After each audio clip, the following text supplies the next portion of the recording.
Army truck nagbaliskad matapos makabunggo sa pribado nga salakyan sa Barotac Viejo. Samtang Depampasahero nga jeep nahulog sa kanal sa Banwa sang Gimbal. Nakatutok, John Sala.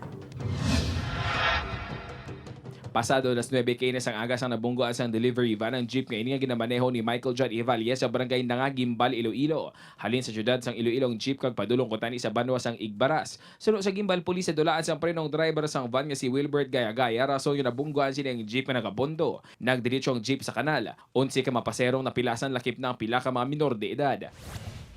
Samtang isa naman ka Army Engineering truck ang nagbaliskad matapos aksidente nga nabunggoan sang isa ka pribadong salakyan sa barangay San Juan, Barotac Viejo kahapon. Napilasan ng 11 ka sakay sang 6-wheeler truck sang Philippine Army lakip ng 3 ka uniform personnel kag 4 ka mga sibilyan gikan sa isa ka relief operation sa Banwa sang balasan ng grupo. Pilason man ang 6 ka miyembro sang pamilya nga sakay sang salakyan.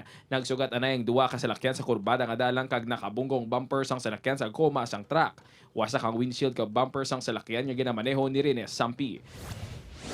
Sa Banwa sang Oton, Iloilo, lalaki nga yara sa impluensya sang makahulubog nga ang na-aksidente sa motorsiklo. Nakaangkon sang bukol kag gasgas sa guya. Tuhod kag siko si Row N. Erta, 20 anyos matapos madisgrasya sa Poblacion West. Gilayon niya gindala sang Oton Search and Rescue Team sa ospital ang biktima.